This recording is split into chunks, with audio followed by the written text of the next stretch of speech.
What's going on, everybody? It's episode 10 of What's Hot with Shimei Cook. We got you covered with a jam-packed show. We got you covered with the hot news panel. Dillon is here and Gabrielle Lemons is here. And we take you down memory lane with the FSU alumni here on campus. Let's get started. It's time for What's Hot. Let's go.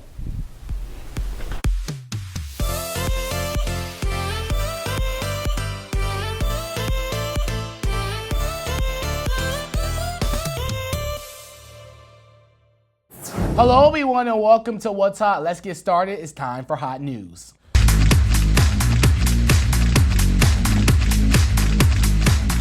Joining me today is Dillon, criminal justice student here at Fayetteville State, and Gabrielle Lemons, business administration student and business owner here at Fayetteville State University. How's everybody doing? Welcome to the show. Welcome to the show, Gabby. Thanks. I know you've been wanting to come on for a while, so I'm glad you're here. Yeah, you finally got me here. Yeah. Caleb, same old. Yeah, same old. Listen, let's talk about your guy, Donald Trump. He has been in the White House for just over a month now and made an unprecedented declaration on Wednesday while applauding his administration's decision to terminate the federal approval of the New York's Congressional Price Program, saying, quote, "Congression pricing is dead. Manhattan and all of New York is safe. Long live the king." So what do you feel about Trump making himself look like a king, calling himself a king, Caleb? Okay, I think first it was a joke, right? Laughter is good for the soul, as I always say. It was a joke. And Obama once said, check this out, this is going to blow your mind, right? Obama once said, I'm president.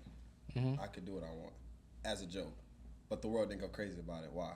Because Obama said it. And he's not hated like Trump is. No. But you know.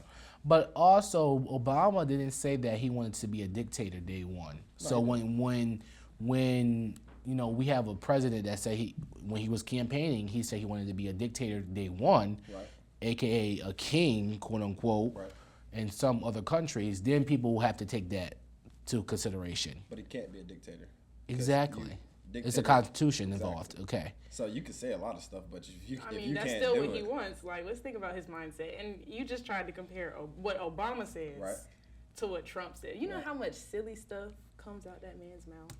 Agreed. Like, I just feel like he probably wasn't joking. Yeah. He really probably feels that way about himself. And I feel like, especially in this, Republican era in politics, you would see that if you're not bowing down to the quote-unquote king, which is Donald Trump, then you're kicking rocks.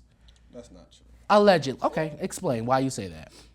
You still get, bro. This is a free country. You don't have to like. If Trump says something, you don't have to like it. You don't got to do it. Yeah. But at the end of the day, he's president. The people chose him. It's not like him and Kamala was in a close competition.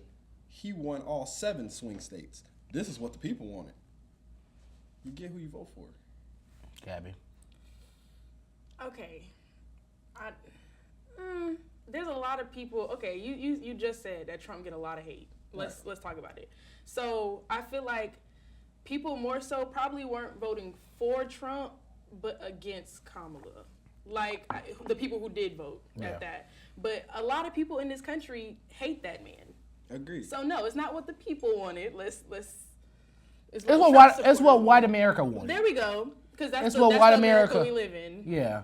A record amount of black men voted for Trump. But Kamala got the black vote. A record amount of black men voted for Trump.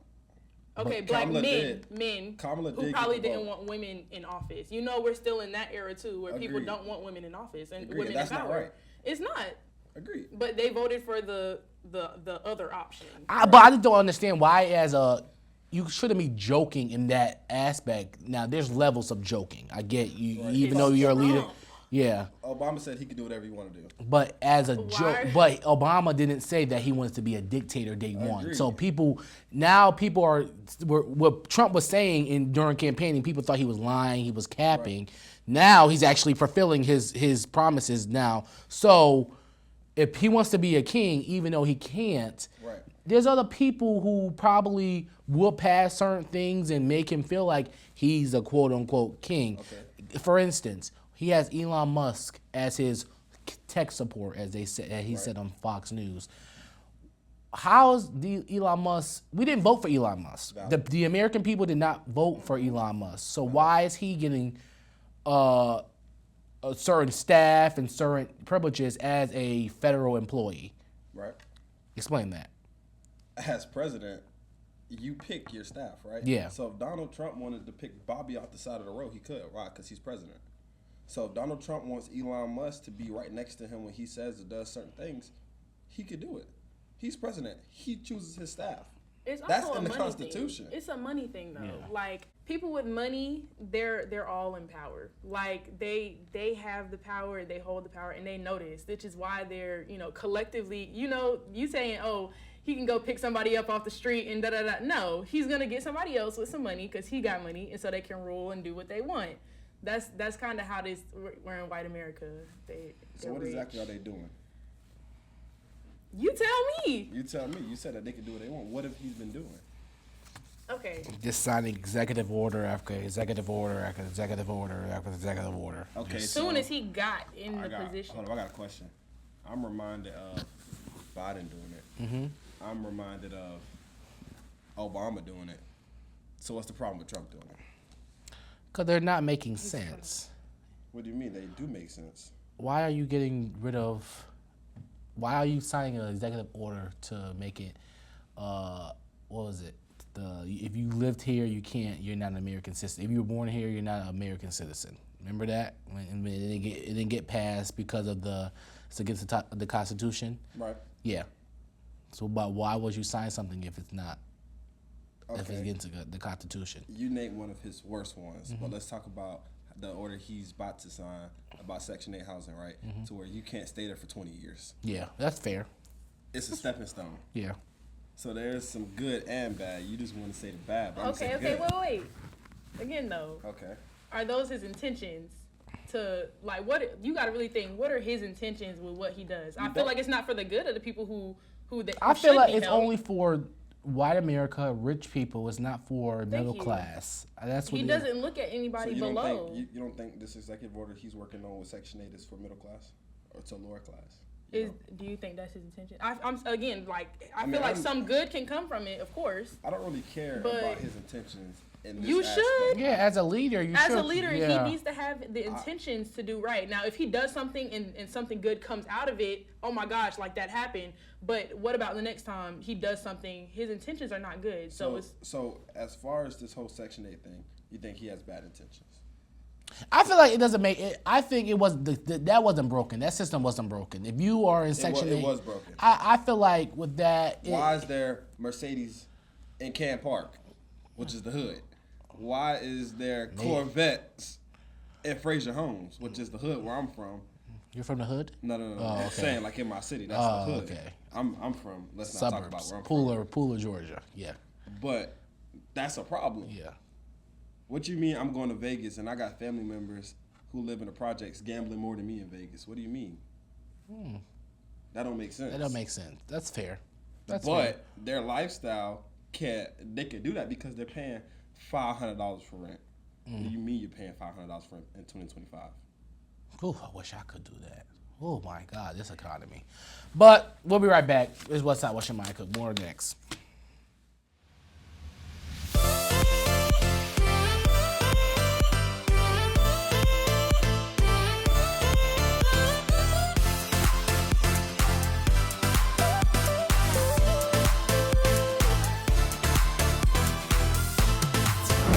Welcome back. A few interesting public figures attended Donald Trump's Black History Month event last week, according to Fox 5 DC. Figures including rap artists Kodak Black, Lil Boosie, and Rod Wave were in attendance.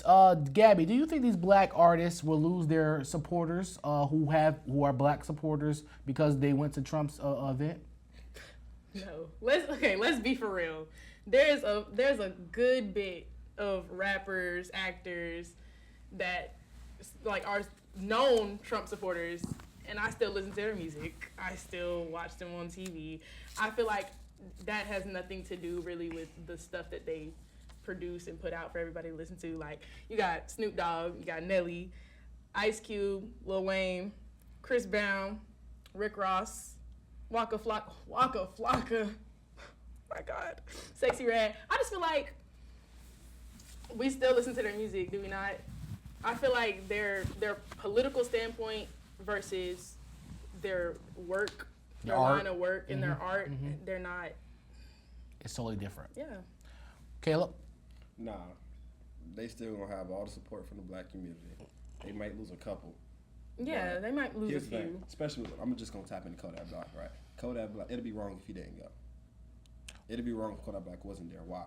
Because he got saved by Trump. Exactly. So, nah, they good. Plus, a famous saying is you don't talk about politics at work, right? So when they're working, Well, they're unless making you're music. unless you're here. Unless you're here. Yeah. So when they're working and stuff, that don't got nothing to do with who they support. Yeah, I feel like some people need to separate the art from the politics, like you were saying. Just because I don't agree with your point of views on how you live or who you voted for doesn't mean I like your work. And I feel like this is how we need to live in America. I feel like y'all be trying to mix their political, like everybody's not gonna think the same. Yeah. On every single, point of view, but that has nothing to do with other. I don't know. I just feel like that's what people in America need to understand. Period. Yeah. Like y'all hate each other because they like somebody that you don't. That's not everybody's not gonna like the same thing. Actually, I had people block me Yeah, like Really? because I support Trump. That's crazy. Who blocked you? The Lord is mine. All right, salvation. We'll be right back after this.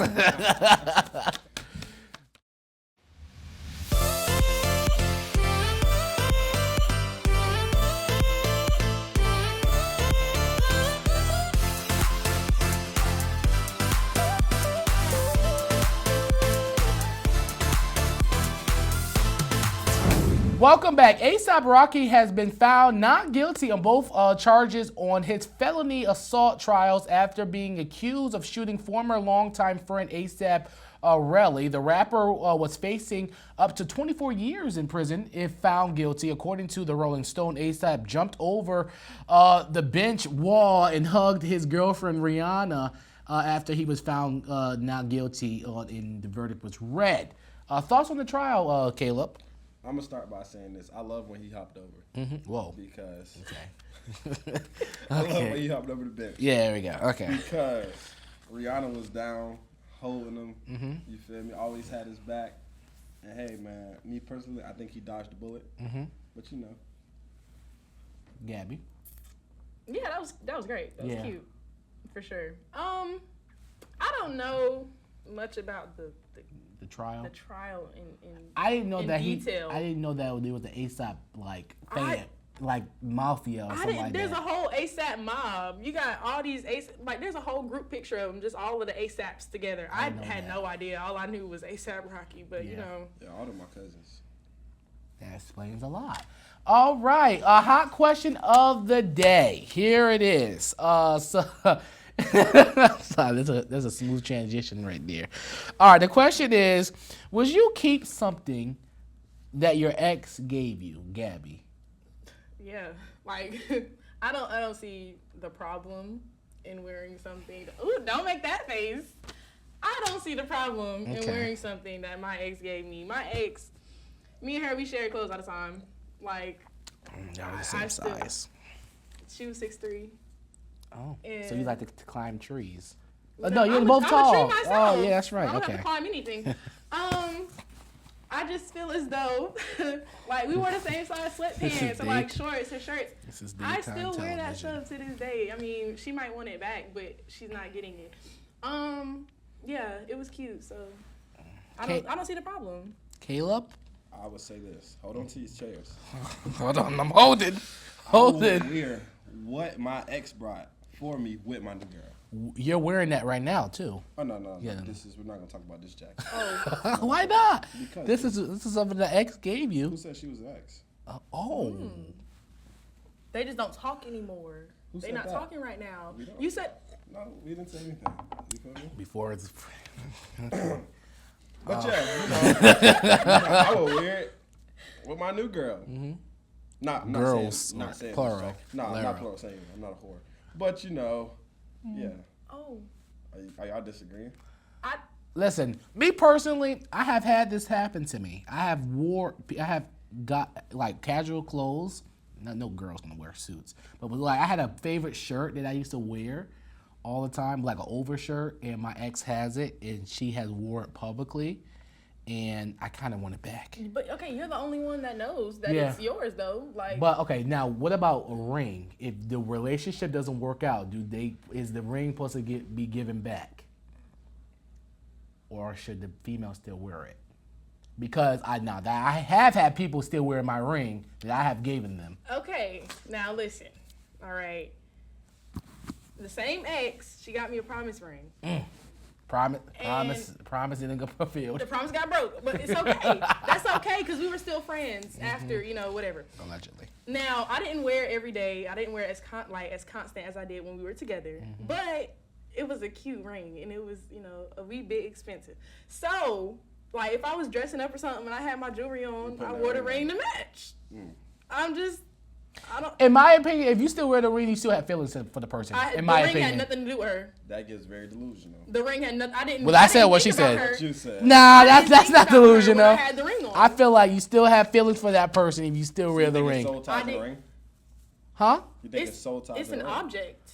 I feel like who from the person, what the ring represents. Why are you still wearing it if you know what the ring represents? Sid. It don't represent. Yeah, it don't represent that no more. Past tense. Yeah. Okay. Like if I put that ring on, she's not even on my mind when I put it on. Right. What's her name? Yeah. Y'all won't know her. Well, you could drop it. You could drop it. She go to Fayetteville State? No. Allegedly. We know your names. We want to say those. No, we Oh don't. yeah. Like you wanted to. Okay. I know he's Okay, we will. Oh, we played the back. All right, thank you guys so much for coming on. We shall be right back with our hot story of the day. What's up with Shimei Cook?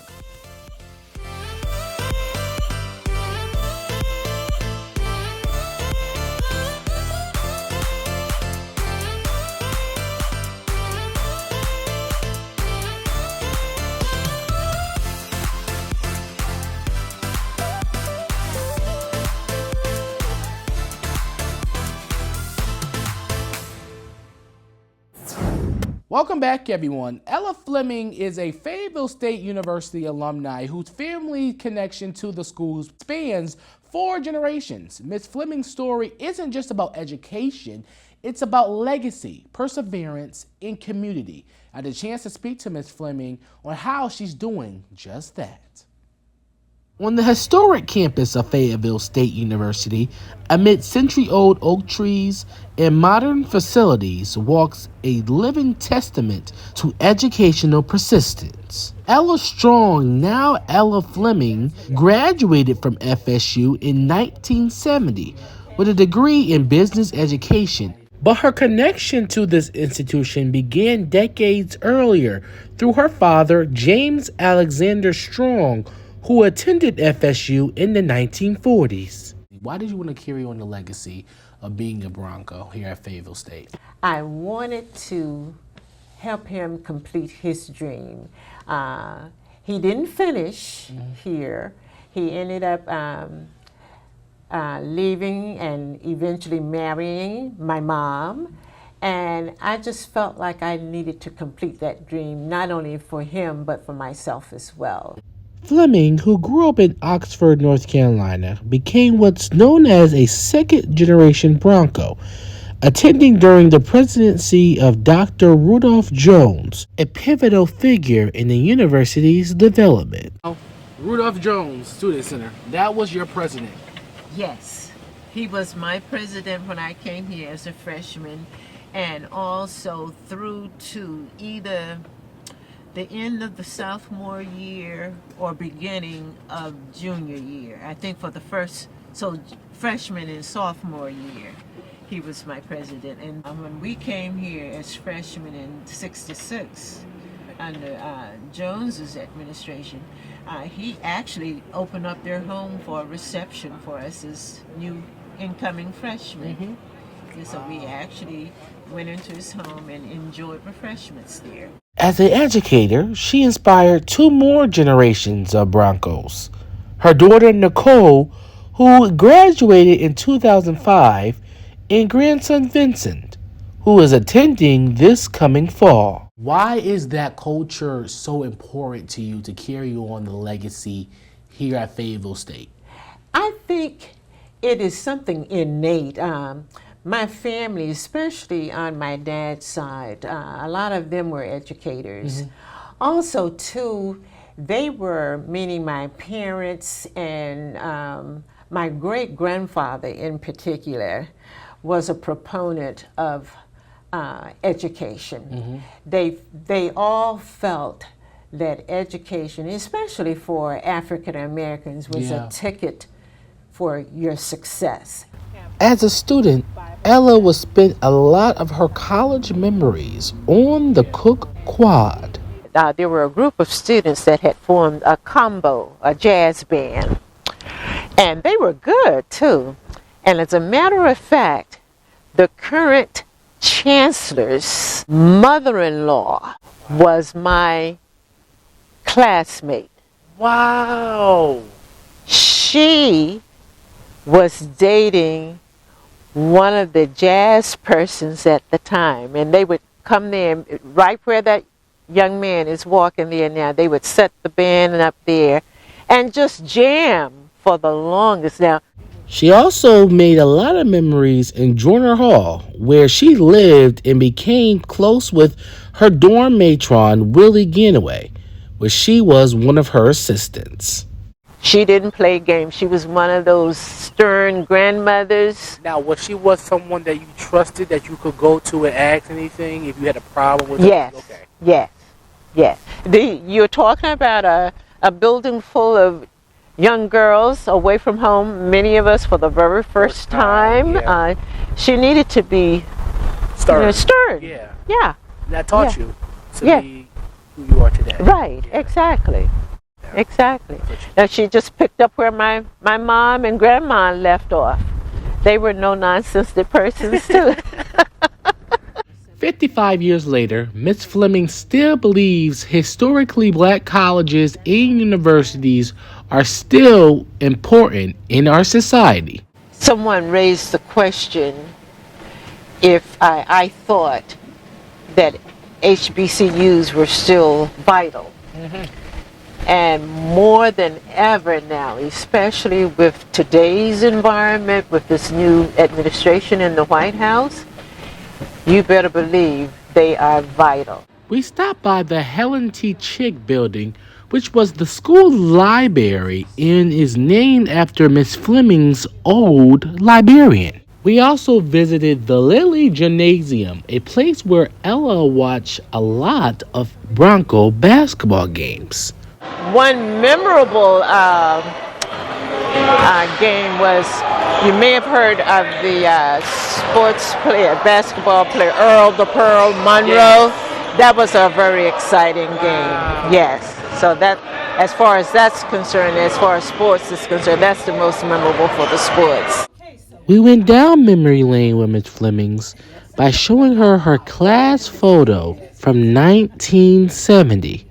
We have a picture of you here. Okay. Yearbook picture. We went to the archives. When you look at that picture, what do you see? Determination and ready to step out into the world. This is my senior picture, of course. Yeah. This would have been taken during that senior year of 70. And I was ready. I knew I was getting ready to step out into the world. I knew I was going to teach and do some great things. I knew I was going to travel. So I think I was looking ahead to my destiny. I didn't know all of what it was going to be like. I just knew where I was headed. And she was headed in the right direction. Ms. Fleming, who lives in Fayetteville now, is enjoying retirement life and occasionally continues to speak to FSU students. And we appreciate your greatness, Ms. Fleming. We'll be right back.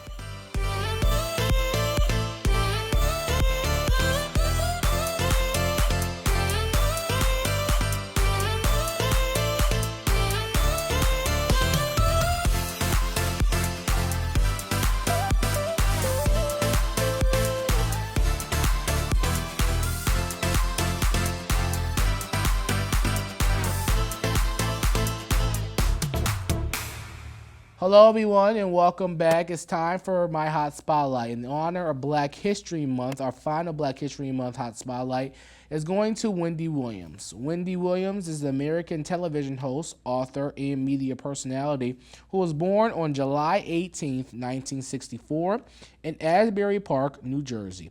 She rose to fame as a radio personality in the 1990s before transitioning to television with The Wendy Williams Show, which premiered in 2008 and ran for 13 seasons. Known for her candid commentary and signature catchphrase, "How you doing?"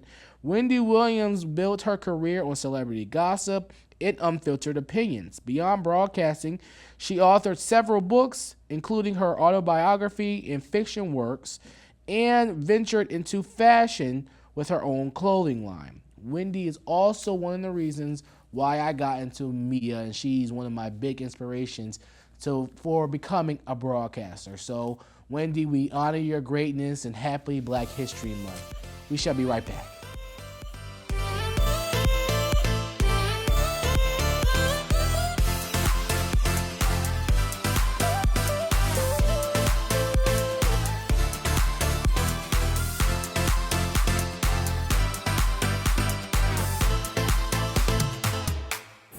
Welcome back, everyone. It's time for my quote of the day. Before we get into that, I want to thank my guest co-hosts over at the Hot News panel, Caleb, Dillon, and Gabrielle Lemons. And I want to thank you for watching and all my staff and crew. It's time for my quote of the day so we can get out of here. It's simply this: your time is valuable, so don't waste it on people who don't appreciate it. It's simply that.